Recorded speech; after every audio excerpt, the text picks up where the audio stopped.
That I know is that we have two deputies that were involved in a high-risk warrant service this morning, and shots were fired. We know that two of our deputies were shot. One of them is in serious condition, is in surgery, and we're told that he is going to have a recovery, but he'll be here for some time, recovering from his wound. Unfortunately, our other deputy is in grave condition, and we're told that we need to prepare for the worst. We all know what that means. We're with the family, we're with his wife. He has a 4-year-old kid. He spent 7 years in our department. Before that, he was part of the National Guard, and he served in the Army, and he's a graduate of PLU. He's a local person who has done nothing but public service his whole entire life. He is a big-hearted, great guy, got in his job for the right reasons. He was well-liked by everybody on the department. He has hundreds of friends that are here and colleagues, and he was somebody that always stepped up and took care of business. Unfortunately, today, when there's shots fired and random gunfire, we have to react to how we react. Our people return rounds, and the suspect is deceased. We know who the suspect is. We are doing a background on him now.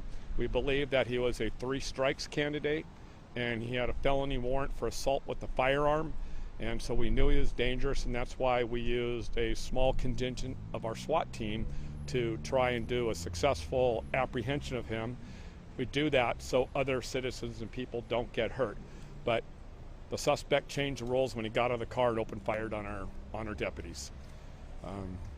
There's not a whole lot more to say right now other than we'll be standing guard, and our people will be here throughout the days and nights to come. We don't know what's going to happen. It's going to take time in order to determine what the next thing is. But unfortunately, we are preparing for the worst, and the family has been made aware of that, and our people have been made aware of that. And we know a lot of the public supports us, and so we want to let everybody know up front what's happening.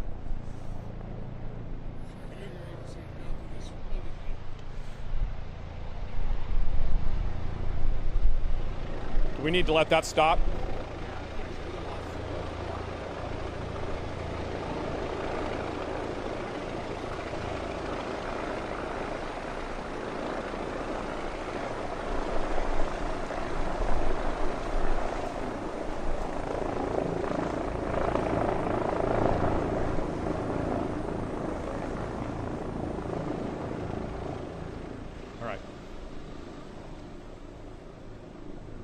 Unfortunately, our department, the city of Tacoma, and other agencies in Pierce County have been through this many times. Since I've been on the department, this is 12th or 13th for me. Officers that have lost their lives in the line of duty, and others that have been shot. I was actually, hoping and praying that that would not happen again, but here we are. What we've all been talking about is, unfortunately, we've gotten good at this, and that's a sad thing to say, that we've gotten good at taking care of officer deaths. So what's going to stop it, we don't know, but we want to thank everybody that has already reached out and sent us their prayers, their thoughts. We appreciate it. We're going to need a lot more. The family's going to need a lot more.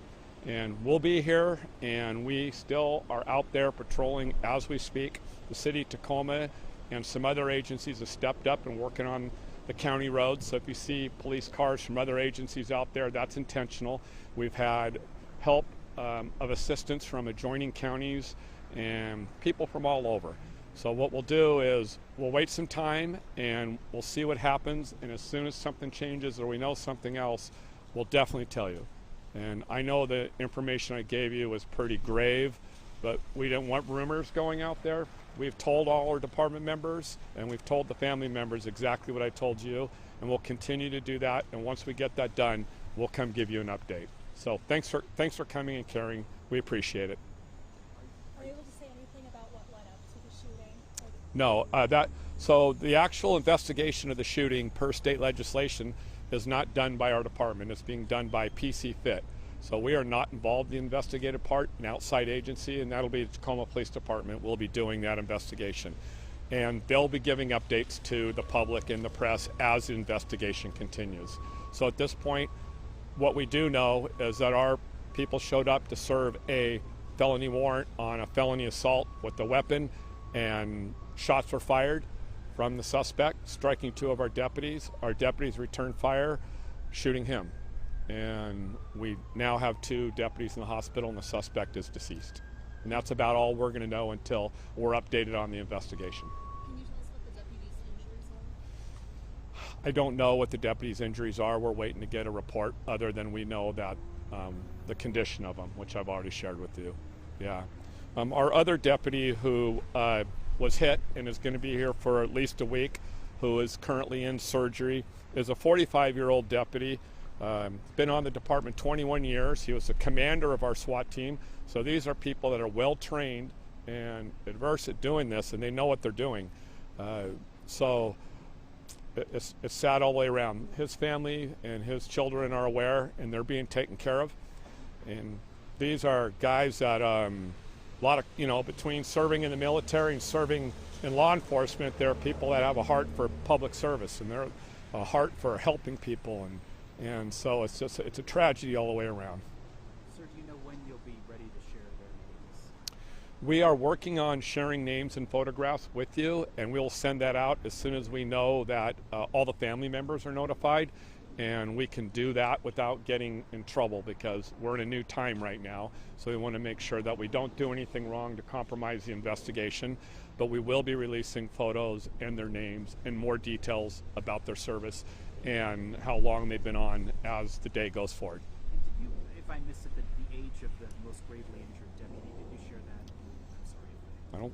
I probably didn't. So the age of our gravely injured deputy is 35 years old.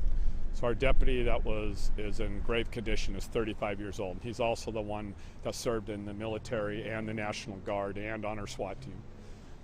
He was actually just down in our headquarter offices last week, spent an hour with us. So this is affecting everybody.